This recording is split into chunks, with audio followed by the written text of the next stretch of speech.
Welcome back, dear listeners, to another captivating episode of Susan Lopresti Wellness, Mind, Body, and Soul. I'm thrilled to have you join once again. I'm your host, Susan Lopresti, and today we're embarking on a journey that promises to enlighten, inspire, and give hope to any woman or man who have been diagnosed with breast cancer. In this episode, we're delving into one woman's journey through breast cancer and how, with the support and love of her family and her unwavering positive mindset, she conquered and healed and now shares the good that has come from this experience. You will hear from my guest in her own words from her diagnosis on down to how she navigated this experience and conquered it. Not only that, but this experience has also inspired her to help other women who are going through the experience that she did. So sit back, relax, and prepare to be engaged through the next 30 minutes. Allow me to introduce you to Christine Alongi. I know Christine from when we were children back in the old neighborhood in Brooklyn. And fortunately, because of social media, we were able to reconnect and stay connected since about 2009. And recently, I found out that she had breast cancer and she beat it. And so she's here with me today to tell her story. And without further ado, Christine, welcome to my podcast. And I'm so excited to have you here and to inspire other women who may be going through the same experience that you just did. So I want to thank you. I so appreciate you for taking your time out of your busy day to talk to my audience and let them know that there is hope after a diagnosis of breast cancer. Let's begin. Let's start from the beginning. I'm sitting having coffee in the morning with my daughter, and I have a habit of sitting like this. I cross my arms because I was always self-conscious because I was always big-chested. Right. And I felt a lump. So I'm like, what is this? So she's like, what's the matter? I says, I feel a lump. So she goes, Mom, let me feel. And she felt it. So she goes, Mom, there's a lump there. I said, okay, calm down, So my OBGYN is up in Orange County where I used to live. So I placed a call. They said, oh, we'll give you an appointment next week. I said, no. I said, I found a lump in my breast. I want to see him sooner. So this is now 10:30 in the morning. She says, could you be here by 1:45? I said, I'm there. I've known my doctor for almost 30 years. He felt it. He knew. I just thought it could have been a cyst. I never in my wildest dreams would have thought this was a lump, a tumor. He looked at me and he says, oh, I want you to go for a mammogram. I want you to go for a sonogram. So in my mind, I put it, everything is going to happen fast for me. I can't lay down. I'm not going to cry about it. So I come home. I tell my husband. He's all upset. I said, don't be upset. It's going to be fine. We're great.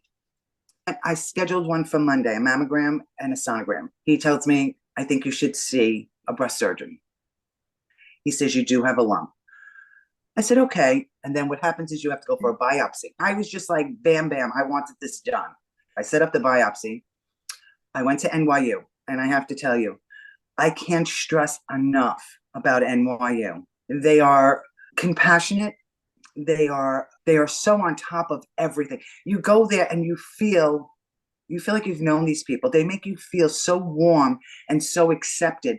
And you're the only person that's going through this. I go for the biopsy and they put that little clip in there. And then they send me now from there, go right into a mammogram to make sure that the clip is where it's supposed to be. This is a Tuesday at this point. And they said, oh, it'll be about 5 to 10 days. I was like, okay, because I'm still not thinking I have cancer. And she calls me Thursday. And she said, because they asked you your history. And I said, no one in my family has ever had breast cancer. And that's probably why I was so adamant. So she calls me up and she says, Christine, your biopsy results came back. And I says, okay, and I'm like, yeah, okay, great. And she said, you said no one in your family has ever had breast cancer. And I was like, yeah. She says, well, it has to start somewhere. Yeah. And I was just like, really? I said, I have breast cancer? And she said, yeah. I said, okay, what's my next step? she said, you need to get a surgeon, a breast surgeon. So I didn't even ask for a referral. I was just like, okay, fine. I hang up. So I'm thinking, I can't call my husband because he's working. Mm-hmm. So who do I call? Butchie. Butchie, we always say we're each other's first best friend. Butchie and I are very close. And I call Butchie and he's crying. And I'm like, please don't cry. I'm not crying. I'm not going to cry over this. I'm just going to deal with it. I'm going forward and I'm doing what I need to do. And so then my husband happened to walk in while I'm on the phone with Butch. I was in my bedroom because I didn't want my daughter to hear. She works from home. And my husband walked in and he just looked at my face and he said, what's wrong? And I said, nothing. He said, what's wrong? I said, I'll talk to you in a minute. So I hung up with Butchie. I sit my husband down. I tell him it came back. It's a lump and it's breast cancer. So he's like, what do we do? I said, nothing. I said, we were supposed to take a ride out east. Let's go out east. I'll call my siblings and let them know what's going on. I said, tonight we'll FaceTime the kids. We'll do it all that same time. And he's like, no, let's stay home. I said, for what? I'm not climbing in bed. I'm not going to cry over this. I'm not climbing in bed and saying, oh, poor me. It's like, why not me? That was my theory. Why not? A lot of people say, why me? No, it was why not? I'm just a normal person like everybody else. Right. And I swear to you, Susan, I was so determined that I was gonna beat it, whatever it was, that I didn't have any inkling in my brain that okay, I have breast cancer and I'm gonna die. Never came to my mind. That's half the battle, Christine. It really is. You really have to have your mental state in check, because now you have a very long road ahead of you. Yeah. So forward, I call my siblings. They were all upset. I was like, look, I'm going to deal with this. I'm the baby. So everybody, of course, wants to baby me. And I'm like, no. We're going to get through this. My brother, Philip, who worked for NBC, called Katie Couric because he's friends with her. And he gets all her doctors' names. Well, a lot of them weren't in my insurance. Plus, they were way uptown. So what I did was I called NYU in Manhattan. And I told the woman, I said, look, I don't know where to turn. I don't know any doctors. Could you help me? She says, I'm going to send you 5 doctors. And they're on Long Island. She says, and I want you to do research on them. And I says, okay. And I was great. Well, the doctor that she gave me the list, I was already researching doctors. The doctor I decided I was going to go with, like 98%, wound up being the top of the list that she sent me. So I was like, it's fate. So I make the appointment. I go see her. NYU again, she says to me, okay, this is the deal. You have, mine was estrogen based. So there's like 3 different types of breast cancer. Mine was invasive ductal carcinoma. So that meant that it would easily spread to other parts of my body. It was 2.5 to almost 3 millimeters, which is, I would say, like the size of a dime. But what happened, it attached itself to more tissue. So, okay, I says, okay, what do I do now? She says, you're going to go see a plastic surgeon. I said, I don't know any plastic surgeon. She goes, honey, you're done. You don't do anything. Now we do everything for you. So she said to me, I have a doctor I work with. He's amazing. I've worked with him in the past. He does fantastic work. Now I had to decide, do I want a lumpectomy or do I want a mastectomy? They don't make the decision. You make the decision. Oh, okay. And I said to her, well, which way would you go? She said, I can't make that decision. You have a choice. And I've known people who've had lumpectomies. And what happens is when you have a big breast and then they're taking out this and then they take more of a margin, then I would be like, my breast would be like half. So before I leave, she said, this is the doctor's name. The doctor's name is Tommaso Adano. I looked at the girl when she gave me the card and I said, what's his name? And she said it again. I was like, it's a sign. My grandfather's name was Tommaso. Oh my God. Susan, I can't. So I said to the woman, my grandfather was Tommaso, and I'd never heard the name before. I just got chills. Believe me, so did I. So now they made the appointment for Dr. Adana. So I go to him. I walk in. He's a really, really nice guy, very confident. And he comes in and he says, okay, I've looked at your chart. He says, you have a lump that needs to be removed, and Dr. An and I are going to work together. He said, she will remove the tumor, and then I will do what you want me to do. So I was doing research, and they said about this deep flap where they cut you from hip to hip, and they take your tissue from your stomach and rebuild your breast.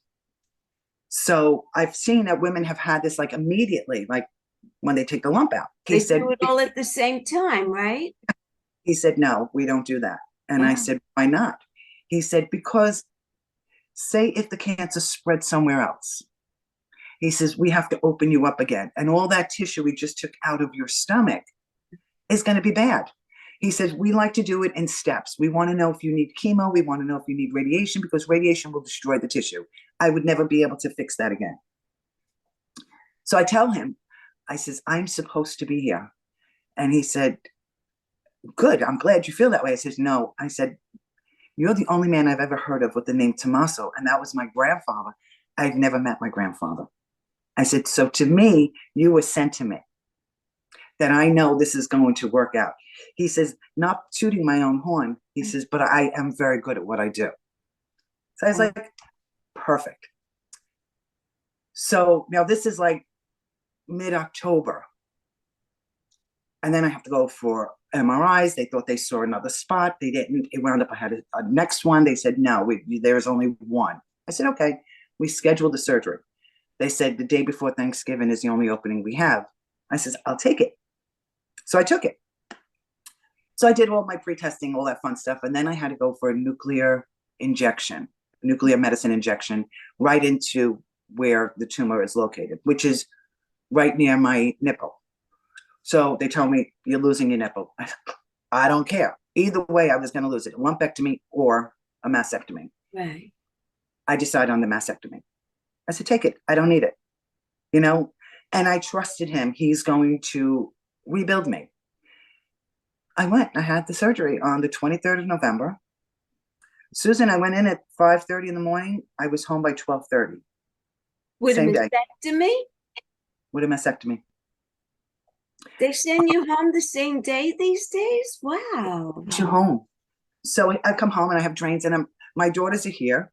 I come in. I was yellow because of the nuclear medicine. Yeah. They bring me, I come in, I'm sitting on my couch, hanging out with my kids, talking to my kids. I went to the hospital at 5:30. I did my hair. I did my makeup. I put on a really nice outfit. I brought clothes with me to change into. I brought makeup wipes to take off the makeup. Went in with my rings on, my jewelry. They said no jewelry. I took it off before. I had my cross on. I said, I'm going in like myself. I'm going in as Christine. I'm coming out. I'm going to be missing a part of me. So my daughter said, Mom, take a picture of your breasts before you go in for the surgery. Just so you know that you saved yourself. You were a warrior. You fought this. You won. And I did. And I took a picture of my breasts, which is crazy, but I did.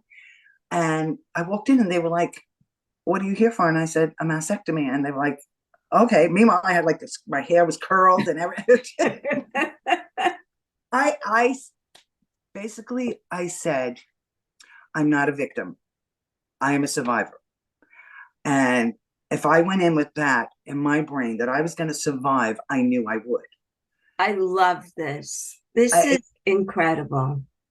So it was unbelievable. So now I came home, my kid's like, Mom, don't you think you should be laying down? And I had to sleep in a recliner until the drains came out. And then we had a little bit of a problem with the incision. My tissue was dying. So I had to go back in for surgery again. And he repaired it from inside out. Now I have no tissue. I have no muscle. I have nothing. I am like an empty cavity. But they put an expander in because I was going to get the reconstruction. So they have to keep on expanding your breast. Mm-hmm. So, okay, I was fine with that. I had drains until December 30th. It was wonderful because my kids came to visit my son. I had my children for the holidays. I couldn't do much. I have an amazing family and an amazing team here. They did everything, Susan. Thanksgiving dinner, I was stuffing artichokes. The day after my surgery, I was stuffing artichokes and mushrooms. And they're like, go to bed. And I'm like, no, it's not. I just couldn't. And I was like, I went out to dinner with the drains. They bought me pajamas the pajamas have like pockets in them for the drains. So nobody saw my drains when I went out. I Wow. had belts. I was living my life. I said, I just want to be me. Went to the oncologist the end of December and found out that I didn't need chemo. I didn't need radiation. You did need radiation or? Nothing. I didn't need anything. Wow. The lymph nodes that they took out, the sentinel lymph nodes, there was a speck in the first one, and it wasn't even enough for them to hit me with radiation or chemo. They said it was the first one, and it's like 1, 2, 3. The third one was completely clear. So it never went beyond that first lymph node. So all I had to do was go on medication. So I take anastazole, which is, I'll be taking it for 10 years. And I have to go for my mammograms. The mammogram will be on the right side. Then, okay, I'm doing fine. I'm healing. I'm going to see the plastic surgeon. They start expanding on me now. So they're putting like 60 cc's of, they use saline into my breast. And when was it? I was scheduled for surgery in April to take out the expander and put in an implant, because the expander can't be in there that long because it won't stretch to where I need to be. So I couldn't go in April. I wound up getting COVID. Okay, dealt with it. May, I get my surgery. They take out the expander and they put in my implant. He looks at me and he says, after 4 kids, you're a little saggy there. I'm going to lift the other one just for the hell of it. So he gave me a breast lift on the right side. Very nice of him. Very nice. So, the left side, you can tell because of the fact that I don't have any tissue and I don't have any muscle. So basically it's sitting in my back. It's way back. It's nothing, and it has no shape because it's just filling a void. Yeah. But so that was it. Now I'm scheduled again. I'm going in on October 4th, which I hate the fact that it's Breast Cancer Awareness Month. Yeah. But I'm going to do the deep flap. I decided to do the deep flap. So they're going to open me up from hip to hip, and they're going to rebuild my breasts, both of them, to match. So they'll use tissue. And that should be my last surgery. So, it's just, I had to just put it in my mind. This was it. I'm going through with it, and I'm going to do it, and I'm going to be fine. And I came out really good on the other side. Beautiful, beautiful. So now, what made you decide to start this foundation? Obviously, it's for women with breast cancer, but what's it all about? Okay. In December, I had to go for physical therapy because what happens is now I'm off balance. So I have a double D on one side and nothing on the other. So I went for physical therapy, and my doctor, I said, what do I do to hide this? Not hide it so much, is more the fact, because my shoulders now are off centered because it's not the counterweight, it's not there. Right. So he gave me a prescription, and he said to call this company that they do mastectomy bras and prosthesis. So I called the company, and I know that the store is closed. So I'm like, okay. So I call the number. It says, please call the number. I call the number. The woman comes to my house to fit me for the bras and the prosthesis. Everything at my size, she couldn't find my size. She's like, oh, I don't have it. I only have these. The prosthesis I did.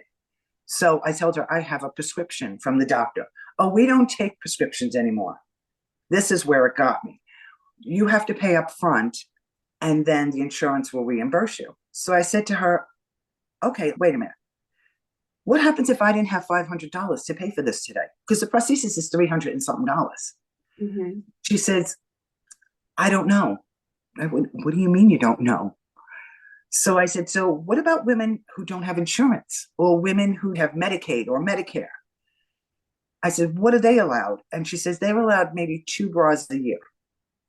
Now, Susan, I don't know about you. I go through bras left and right. 2 bras a year is not cutting it for me. So that's where the light bulb went off.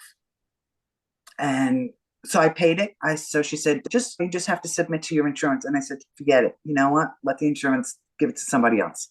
I can afford the $500. So that was it. I was flabbergasted, and I said, I got to do something.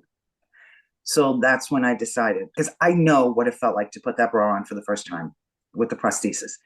I have to say, especially a month after my surgery. It was like, wow, I felt good. Right. I looked in the mirror and I looked good. Yeah. Because we went out to dinner one night when I had the drains in, and my husband was devastated about it. And he told everybody he knew, like every guy that he worked with, and he had all contractors.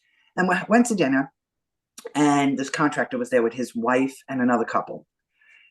And my husband always shook hands, said hello, how you doing, blah, blah, blah. And I sat down. And then as soon as he came back to the table, the man leaned into the couple and his wife and said, his wife has breast cancer. And they all turned and looked at me. That I felt very uncomfortable. It was like I went from 10 to 0, that I wanted to go to the table. These people are looking at me. And I'm not that kind of person. I'm more confident than that. But they shot me down just by all of them turning and looking at me. I don't want a woman to feel that way. I want women to look in the mirror when they put on their clothes. I want them to feel confident, because it is a big part of us. I fed my 4 children. I mean, this was a lifeline. It wasn't just big boobs and a shirt. It was a part of me I've had my whole life that I lost. It was my children's meals. You actually sit and think about what they meant to you in your life when you're sitting there and you're thinking about it after you have the mastectomy and you look down and there's nothing there. So all these things were going through my head, and I said, I have to do something. So that's when I decided I'm going to open a not-for-profit organization so I can make other women feel as good as I felt that day that I put that bra on. And then I started working on that, and we came up with a name, and I think tomorrow my website's going up. The name of the company is Beyond Awareness. We want to educate, we want to navigate, and we want to advocate for women and men with breast cancer. Yeah. Because men have breast cancer, it's not talked about. I know. No one talks about what men go through, because it's like, you're not a man if you have breast cancer. And that's not true. You lose a part of you, but you know what? You're still here. You're breathing. You get up every morning. You have a life to live. And that's basically is what my goal was when I first was diagnosed. I want to live. I have 5 grandchildren. I have 4 children. I have a daughter who hasn't been married yet. I need to be here, but I need to give back. And it's basically paying it forward. My daughter and her husband decided to open up a studio downstairs. And what we're going to do is, my daughter says, Mom, I want to do headshots of you, because you're going to be the face, because you've been through this. And a lot of people, when you look up all these breast cancer societies and things like that, a lot of the people that are in it have had breast cancer. But when I looked into them, nobody specifically is out there to help women feel like a woman again. And that's why I decided to do this. So our goal is to collect women who've had breast cancer. And we want to do a collage of them, that they're all survivors. We're not victims, we're survivors. And we're warriors. And that's what my goal is, to show that we're warriors and we're out to conquer, and to make sure that not only me, but everybody who's going through this, or anyone that's going through this, is going to feel good about themselves again. Because I actually thought about going for therapy. Because at night I'd wake up in the middle of the night and I'd think about it. And of course, all these crazy things go through your mind. And I'm like, you know what? I can go for therapy. And what am I going to do? Talk to the person? I don't think you need therapy, to be honest with you. I don't think so either. No, I mean, the way you came through this, your mindset, Christine, that's everything. It's everything. I agree. I really do. And like, that's what my daughter said to me. Mom, I can't believe you just plowed through this. Like I said, because I knew what I wanted. I knew I wanted to live. I mean, if I had to go for chemo or radiation, I'd still have the same attitude. Attitude is that you have to want it, and you have to want it hard, and you want it from the depths of inside of you. And that's how I felt about this. And that's why when I decided about doing this organization, it was because of the fact that I was so angry that people are making money off of this. That this woman opened the store, and she retired in Florida. She abandoned the store, move to Florida. And I'm not saying it's wrong. What I'm saying is pass it along. Find somebody who wants to take over. Sell the business. Yeah. But try to do it remotely. How do you do that? Then you send someone to your home. And why? Because I'm big chested. You don't have anything, no inventory for me.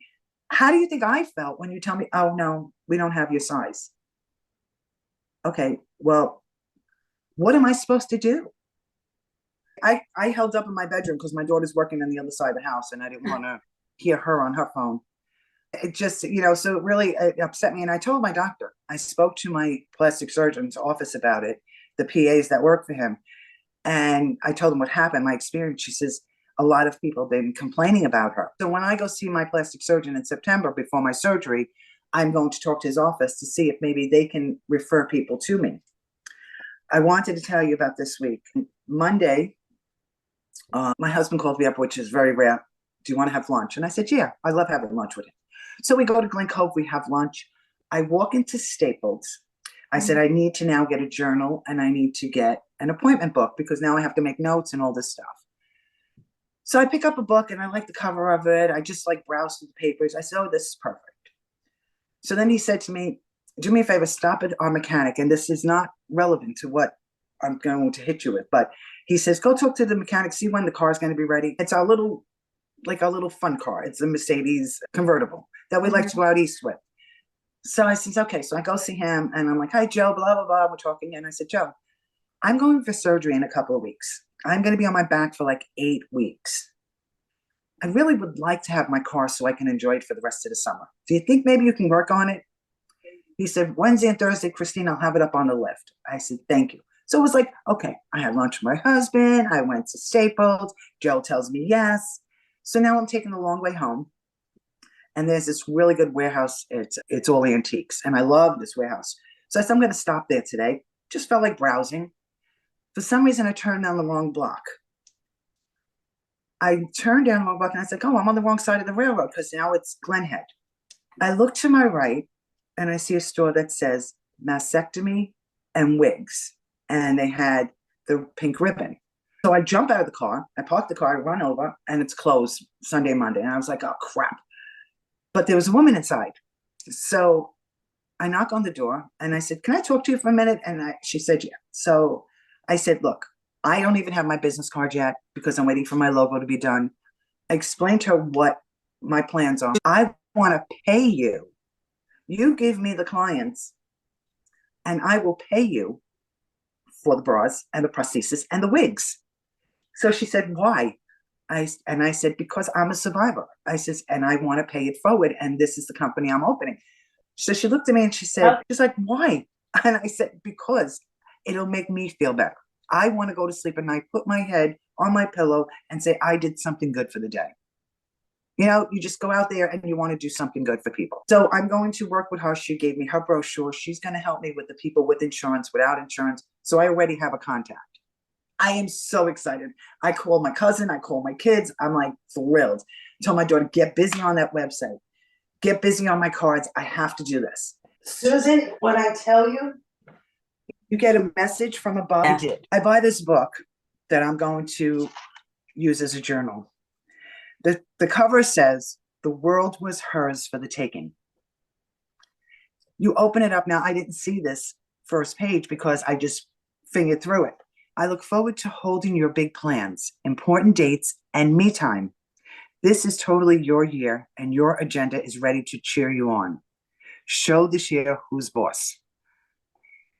I was like, if this is not another message. Message, yes.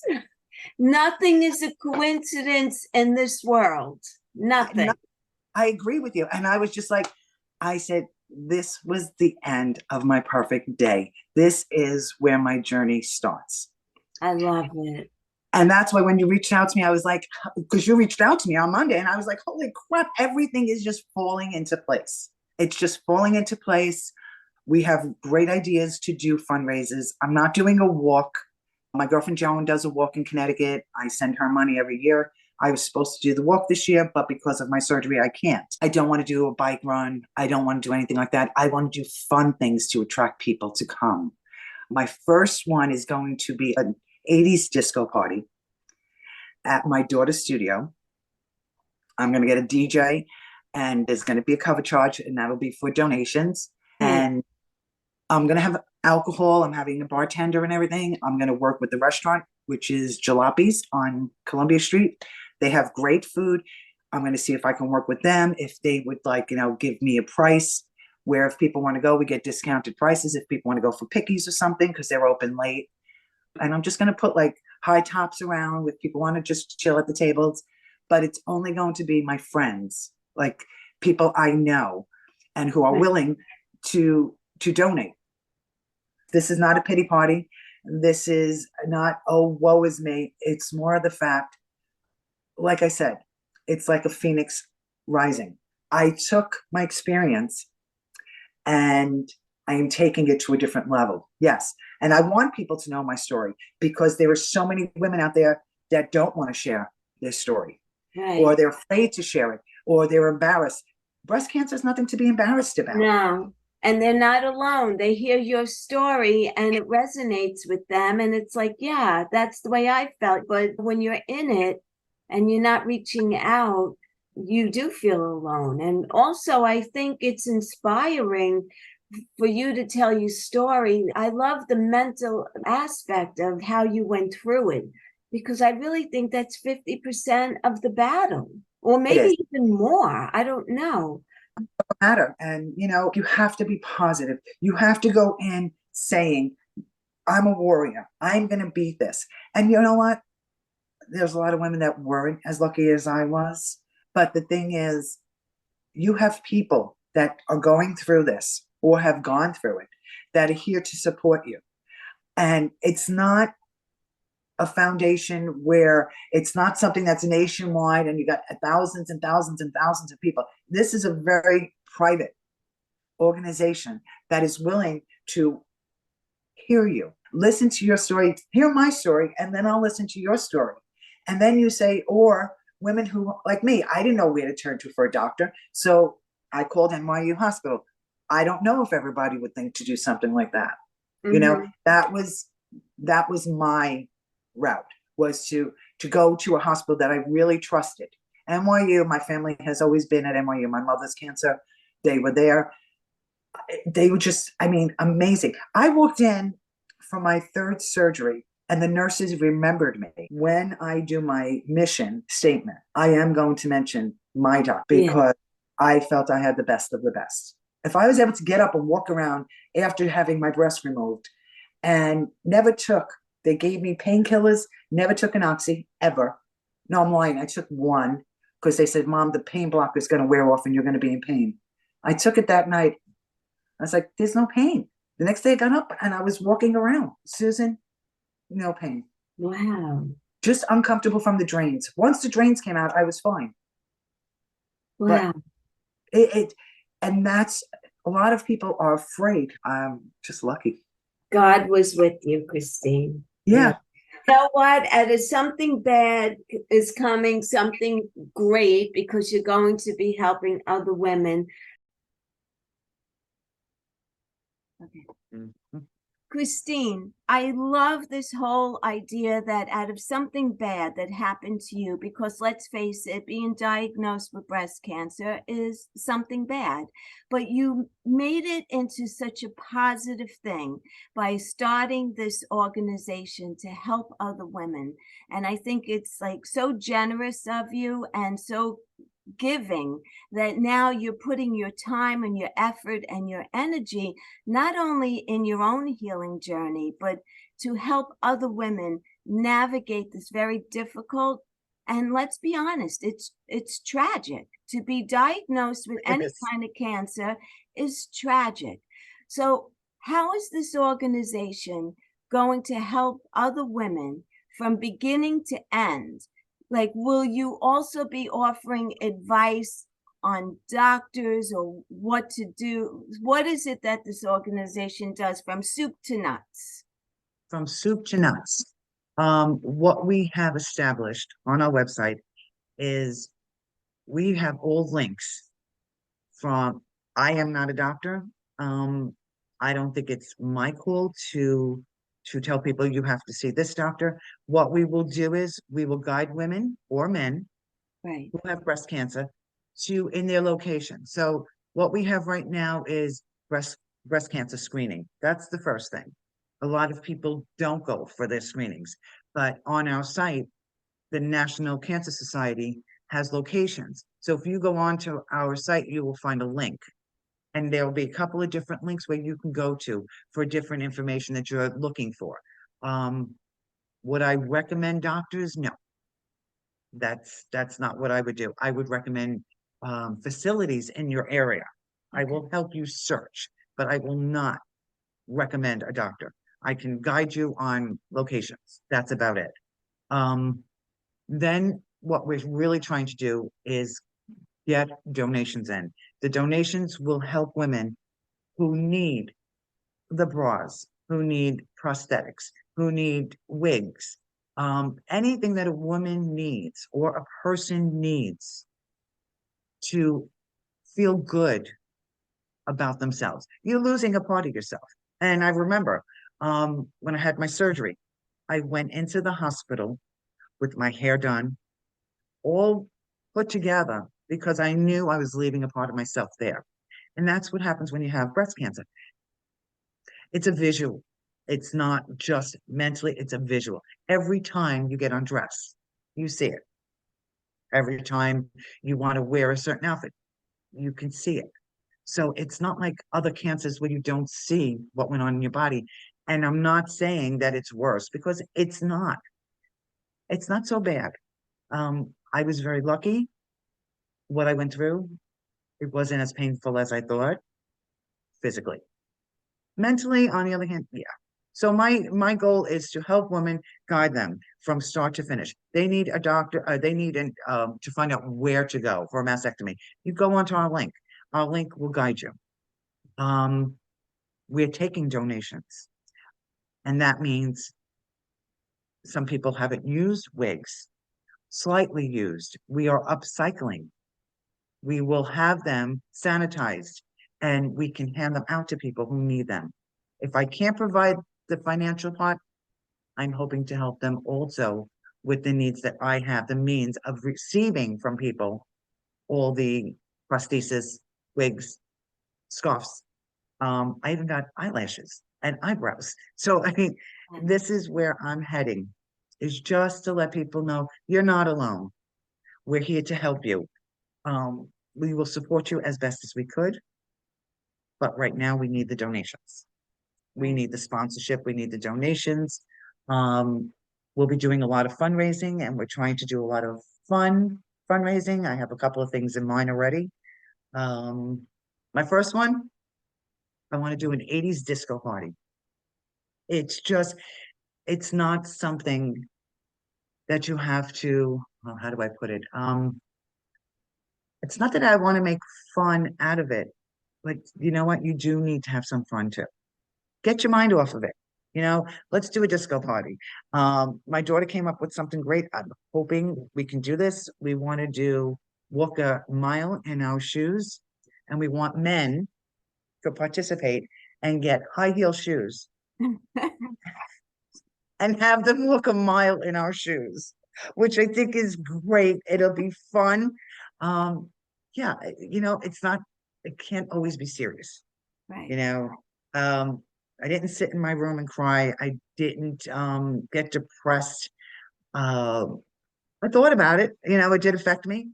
But like you said, I needed to turn it around. I Yes. needed to do something good out of something bad. And I feel great about it. And just now the response, I put up the site today Oh, yes. and I'm already getting response. It's hopefully taking off. Wow.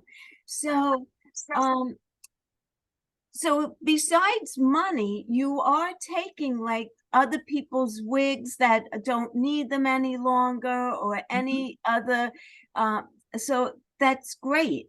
And It and is. on your website, they'll know where to send these items to you and all Yes. of Well, that. they'll reach out to me. What I Oh, did was we have contact page. They will contact us. Either we ourselves will pick it up. I have one woman, I'm waiting on her now.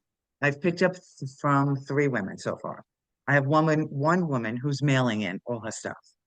Now, today, since we launched and I put it on the Long Island Breast Cancer website, I'm hoping that from there I will have people donating also.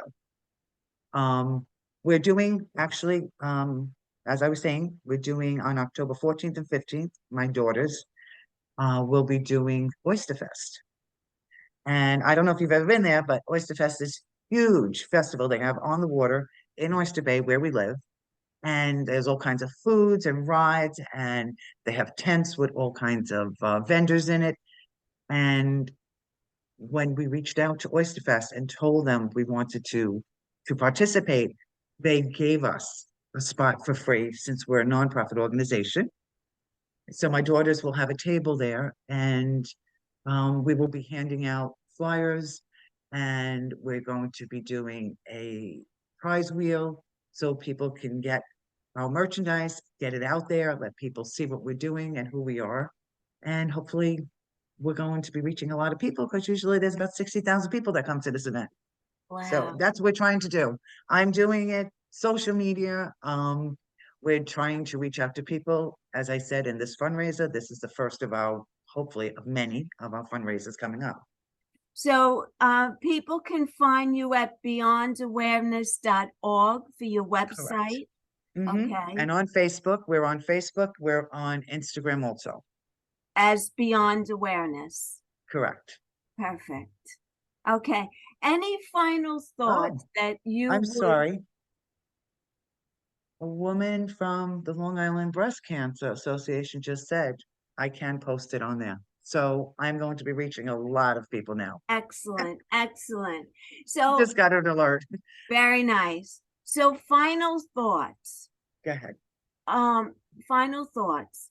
A woman gets diagnosed with breast cancer. Mhm. What would be one thing that you would say, not medically, but from an emotional standpoint? You're not alone. You're I- not alone.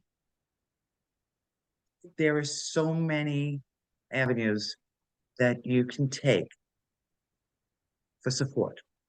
And that's what we're here to do. We're here to support physically and mentally.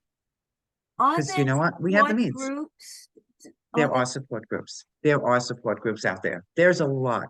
And once you start researching off our page, you can see where you can go. And if there isn't anything there, we will help them. You know, that's what we're here to do. We're here to help them, guide them.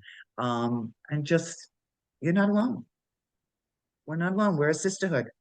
Christine, you're an inspiration. You really Thank you. are to so I many do women. appreciate that.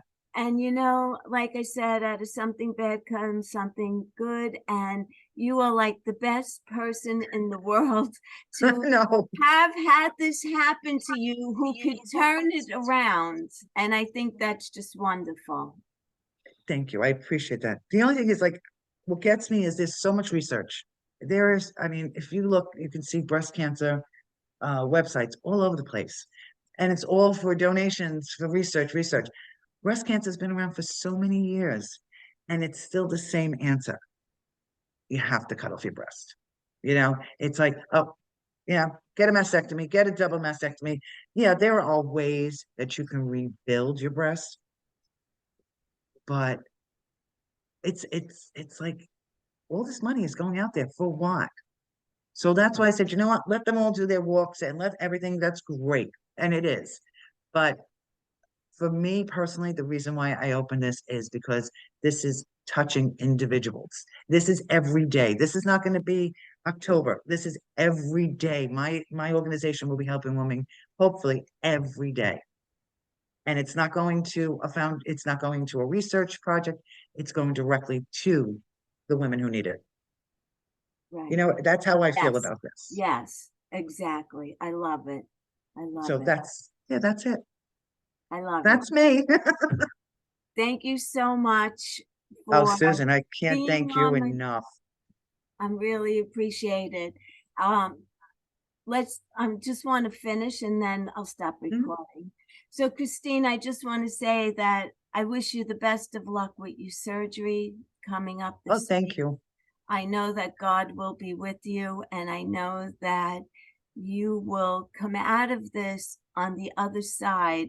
And I believe that it's your mental attitude that really got you through this, the way you breezed through the whole thing. I mean, I'm sure it wasn't a walk in the park, but you're so inspiring to so many women to hear your story, the way you handled it. And I wish you the best of everything in the future. Thank you so much for being here. Thank you very much for having me. You're welcome.